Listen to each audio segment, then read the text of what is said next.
Game changer, ఆట మార్చువాడు కాబట్టి ఆట ఆడువాడు. ఈ మూవీ సెన్సార్ అయితే కంప్లీట్ అయిపోయింది. కాకపోతే సెన్సార్ అయినట్టు పోస్టర్ కూడా రిలీజ్ చేయలేదు. అండ్ ఈ సినిమా తాలూకు ట్రైలర్ రేపే రిలీజ్ అవుతుంది అన్నారు. కాకపోతే దానికి సంబంధించిన అప్డేట్ కూడా ఇప్పటివరకు ఇవ్వలేదు. సో సారీ అండి, ఈ వీడియో చేయడం లేట్ అయిపోయింది. ఆల్రెడీ కొన్ని యూట్యూబ్ ఛానల్స్ ఈ సెన్సార్ రిపోర్ట్ గురించి వీడియోస్ చేసినట్టున్నారు. ఓకే, లేట్ గా వచ్చినా మనం లేటెస్ట్ గా వస్తాం. ఈ వీడియోలో మనం గేమ్ చేంజర్ మూవీలో రామ్ చరణ్ గారి 6 ప్యాక్ గురించి, అలాగే సెన్సార్ రిపోర్ట్ గురించి, దాంతో పాటు రేపు రిలీజ్ అవబోయే ట్రైలర్ గురించి ఇలాంటి విషయాలన్నీ డిస్కస్ చేద్దాం. Welcome back to movie Don Telugu. కొత్తగా వచ్చినట్లయితే లైక్, షేర్, సబ్స్క్రైబ్ కొట్టేయండి. Actually game changer movie editor Anthony Ruben గారు ట్విట్టర్ లో నిన్న ఒక పోస్ట్ అయితే షేర్ చేశారు గేమ్ చేంజర్ మూవీ గురించి. అందులో చరణ్ గారి 6 ప్యాక్ గురించి డిస్కస్ చేయడం, ఇలా కొన్ని విషయాలు కూడా చెప్పారు. అవేంటి ఇప్పుడు మీకు చెప్తాను. 6 ప్యాక్ లో ఎముడండి, సిస్టమ్ తప్పితే మొగుడండి, ఈ లైన్స్ రాయడం దేనికి నాకు అర్థం అవట్లేదు. ఎందుకంటే రామ్ చరణ్ గారికి 6 ప్యాక్ అనేది కొత్తగా ఈ సినిమాకే రాలేదు. రామ్ చరణ్ గారు మాక్సిమం అన్ని సినిమాల్లో కూడా 6 ప్యాక్ అనేది మెయింటైన్ చేస్తున్నారు. బట్ ఈ 6 ప్యాక్ ని ఎందుకు హైలైట్ చేస్తున్నారు అనేది ఒక point. Okay, game changer movie editor Anthony Ruben గారు రామ్ చరణ్ గారి గురించి ఏమన్నారు? రామ్ చరణ్ గారు మస్కులారిటీకి డెఫినేషన్, చరణ్ గారు ఫిజిక్స్ అండ్ జా లైన్ చూస్తే మనకి గ్రీక్ గోడ్ లాగా కనిపిస్తారు చరణ్ గారు.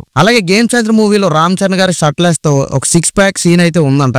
ఒక ఎడిటర్ గారు అయితే 6 ప్యాక్ గురించి చెప్పారు. కాకపోతే మనకి సో అలా షర్ట్లెస్ 6 ప్యాక్ సీన్ చూపించినప్పుడు మనకి మజా రావాలంటే ఇంకేదైనా కొత్తగా ట్రై చేయాలి. బికాస్ ఆల్రెడీ చాలా మూవీస్ లో షర్ట్ తీసేసి 6 ప్యాక్ చూపించడం అనేది చాలా రొటీన్ అయిపోయింది. సో ఈ షర్ట్లెస్ 6 ప్యాక్ గురించి నాకైతే పెద్దగా ఏమనిపించట్లేదు. మేబీ మిగతా ఫ్యాన్స్ కి ఎక్సైట్మెంట్ ఉంటే ఉండొచ్చు. అలాగే ఇంకే మూవీ ఎడిటర్ ఏం చెప్తున్నారంటే, మనకి షారుఖ్ ఖాన్ గారి జవాన్ మూవీ ఒకటి వచ్చింది. సో ఆ మూవీ రిలీజ్ అవడానికి ముందు ఆ ట్రైలర్ కట్ అయితే మనకు ఒకటి వదిలేరు. ఇప్పుడు నేను ఈ జవాన్ మూవీ గురించి ఎందుకు చెప్తున్నానంటే, మనకు ఆ జవాన్ మూవీ ట్రైలర్ కట్ ఏ విధంగా ఉందో ఇంచుమించు అదే విధంగా ఈ game changer movie trailer cut కూడా ఉంటది అని అయితే చెప్తున్నారు. కాకపోతే ఇక్కడ పాయింట్ ఏంటంటే, game changer movie trailer cut ని జవాన్ మూవీ ట్రైలర్ కట్ తో కంపేర్ చేయడం నాకు పెద్దగా నచ్చలేదు. ఎందుకంటే జవాన్ మూవీ ఏమి పెద్ద కళాఖండమేం కాదు, అదొక కమర్షియల్ మూవీ. అది కొంతమందికి నచ్చింది, కొంతమందికి నచ్చదు. సో ఈ కంపారిజన్ ఏంటో అర్థం అవ్వలేదు. అండ్ దాంతో పాటు గేమ్ చేంజర్ మూవీలో రామ్ చరణ్ గారి రోల్ విషయంలో చాలా కన్ఫ్యూజన్స్ ఉన్నాయి. ఎందుకంటే దిల్ రాజు గారు ఏం చెప్పారంటే, రామ్ చరణ్ గారు గేమ్ చేంజర్ మూవీలో ఐఏఎస్ ఆఫీసర్ గా కొంతసేపు, ఐపీఎస్ ఆఫీసర్ గా కొంతసేపు, పొలిటీషియన్ గా ఇంకొంతసేపు, ఇలా 3 రోల్స్ లో కనిపిస్తారని అయితే చెప్పారు. దానివల్ల చాలా కన్ఫ్యూజన్ వచ్చింది. సో దిల్ రాజు గారి మాటలు విన్నాక కొంతమంది ఏమనుకుంటున్నారంటే, గేమ్ చేంజర్ మూవీలో రామ్ చరణ్ గారు ట్రిపుల్ రోల్ చేయబోతున్నారని అనుకుంటున్నారు. బట్ నేనైతే ట్రిపుల్ రోల్ అయితే అనుకోవట్లేదు. ఓన్లీ డబుల్ రోల్ చేస్తున్నారు. ఒకటి అప్పన్న క్యారెక్టర్, ఇంకోటి వచ్చి Raman character. So already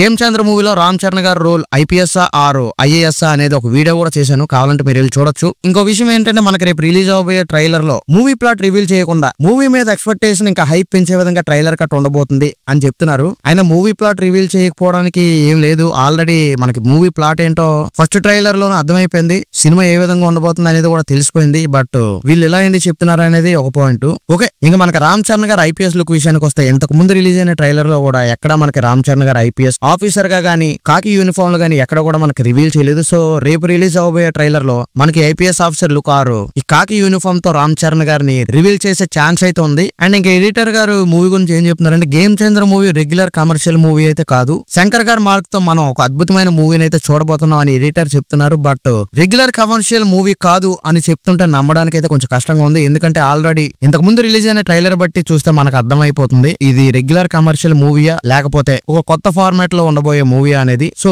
next trailer లో మనకి తమనైతే బద్దలైపోయే బ్యాక్గ్రౌండ్ మ్యూజిక్ అయితే ఇచ్చాడని కూడా చెప్పారు. ఇంకా నెక్స్ట్ గేమ్ చేంజర్ మూవీకి యూబైఏ సెన్సార్ రిపోర్ట్ అయితే వచ్చింది. సెన్సార్ రిపోర్ట్ లో సినిమా బ్లాక్ బస్టర్, పండక్కి గట్టిగా కొట్టబోతున్నాం అని కొన్ని ఛానల్స్ అయితే చెప్తున్నారు. బట్ ఇదంతా చెప్పవలసింది మన ఆడియన్స్ ఇంకా ఫ్యాన్స్. సో సెన్సార్ రిపోర్ట్ బట్టి మనం అప్పుడే మూవీ ఎలా ఉండబోతుంది అనేది డిసైడ్ అవ్వలేం. నెక్స్ట్ మూవీ రన్ టైం వచ్చి ఎగ్జాక్ట్ గా 2 hours 45 minutes ఉందని అయితే చెప్తున్నారు. ఆల్రెడీ మనకి దిల్ రాజు గారు శంకర్ గారికి ముందే గైడ్ లైన్స్ అయితే ఇచ్చారంట. మూవీ 2 hours 45 minutes కి మించి అయితే ఉండకూడదు, అలా అయితే ఆడియన్స్ కి సినిమా బోర్ కొట్టే ఛాన్స్ ఉంటది అని చెప్పారంట. సో ఎగ్జాక్ట్ గా శంకర్ గారు కూడా అదే ఇన్పుట్ తీసుకొని 2 hours 45 minutes మూవీని అయితే మనకి తయారు చేశారని చెప్తున్నారు. నెక్స్ట్ ట్రైలర్ ఏమో రేపే అంటున్నారు. బట్ ఇంతవరకు దానికి సంబంధించిన అనౌన్స్మెంట్ గానీ ఏమీ లేదు. ఏమైనా ఈ రోజు ఈవినింగ్ కి మనకి స్పేస్ ఎక్స్ లో రేపు ట్రైలర్ రిలీజ్ కోసం ఏదైనా అనౌన్స్మెంట్ ఉంటదేమో చూడాలి. బట్ గేమ్ చేంజర్ ప్రమోషన్స్ విషయంలో అంతా ఇలానే ఉంది, ఏది కూడా ఒక క్లారిటీ లేదు, అంతా గజిబిజిగా ఉంది. అలానే గేమ్ చేంజర్ మూవీ సెన్సార్ అయిపోయిందని కూడా చెప్తున్నారు. బట్ సెన్సార్ అయినట్టు ఒక పోస్టర్ కూడా రిలీజ్ చేయలేదు. సో ఓకే, ఇది గేమ్ చేంజర్ కి సంబంధించిన లేటెస్ట్ అప్డేట్. మీకు కనుక ఈ వీడియో నచ్చితే లైక్ చేసి మన ఛానల్ సబ్స్క్రైబ్ చేయండి.